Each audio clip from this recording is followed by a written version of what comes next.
Okay, so thanks for tuning in again to Hellhound's Transformers Reviews, and today I'm going to have a look at two Titans Return toys that shared a base mould.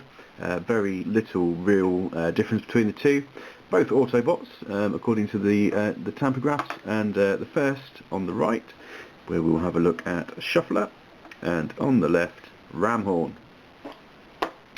So Shuffler was based on a Japanese headmaster, which was a sort of transformed into an elephant-inspired thing.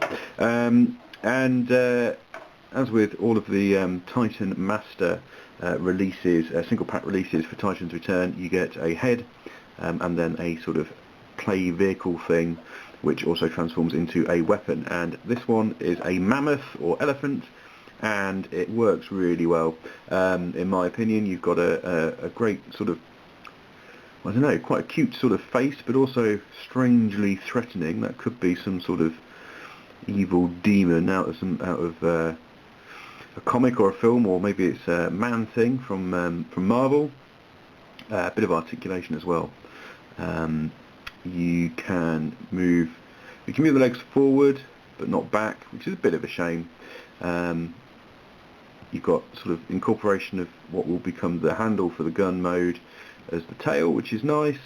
Some detailing, some weapons on the shoulders of the mammoths are in a good position, and the Titan Master just tucks away underneath, so quite good integration of him.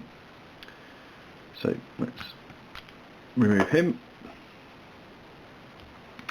As usual for Hasbro, no real paint on the robot mode, so it's pretty difficult to really pick anything out there, just grey and purple blobs. But he transforms into a head, which I think is pretty good, and again I believe this is based off the original, is that going to focus? Probably not. The original G1 toy is really nice. I do think it looks more Decepticon-esque to me rather than Autobot, but there we go. Now let's see if I can remember how this one works. So you can, first of all, transform this into a sort of triple changer, so from elephant into a tank. So we collapse the legs, lift up the head, spin it round, fold it down, and then your Titan's Master can perch on the back. So again, I think this works really well. It's a bit of a shame there's no wheels. There's some spaces. There could have been wheels, so you can only sort of slide it around and scuff up your mum and dad's best parquet flooring if you're a child, but it works really well. You've got a bit of turret movement there, up and down, which is more than some tank modes for much larger transformers. You can even move that, pivot that up and down, so it's heavily armed from the front. What were the cannons for the elephant mode then become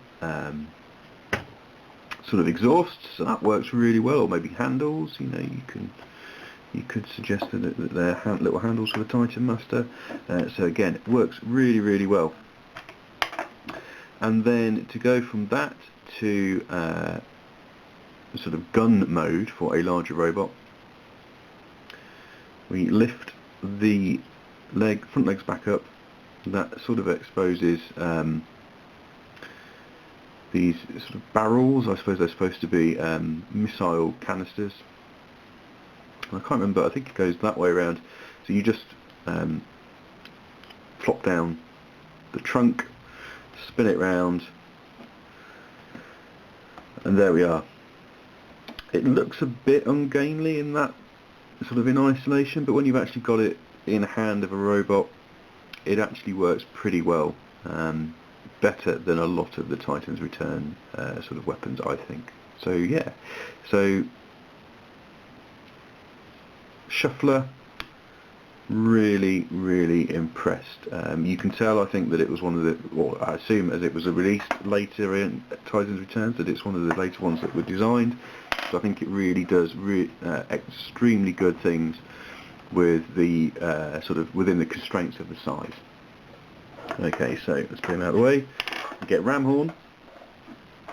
nice gold painting. I find that the Titan Master doesn't stay in the stomach very well and tends to drop out, so we'll get rid of him now while I think about it.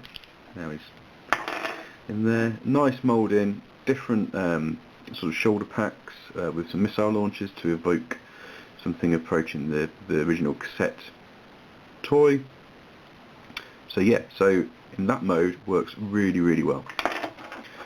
The Headmaster, the Titan Master, so again, bit of paint on the face, but you know, very difficult to make any detailing out in robot mode.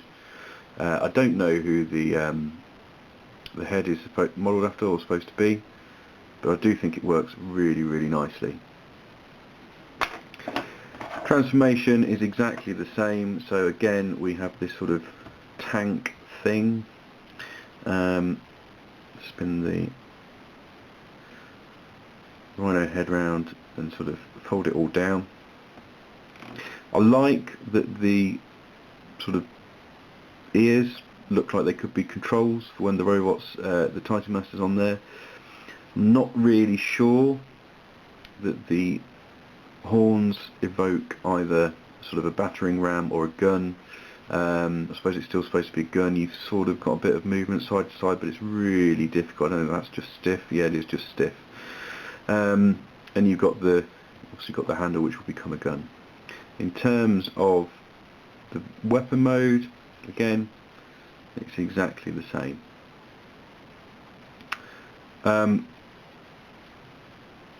Both of these were quite hard to get hold of, I think, but I would say they're really worth picking up if you're going to make the effort. Certainly, if you're going to make the effort to be sort of completist. In terms of scoring, for what it does, I would give Shuffler a 4, and I would give Ramhorn a 3, mainly marking it down because I don't think the way that the beast head works in the vehicle mode is quite so clever, and that's a bit of a limitation. And although it's nice, I think, you know, Blasters cassettes really should be cassettes. So it's a bit of a shame that they didn't do something, on those data slugs like they did with Laserbeak and Ravage. And, you know, surely this could have been sort of someone else, like Stranglehold or someone like that. So, a 4 for Shuffler, a 3 for Ramhorn. Hope you enjoyed this. Join me next time.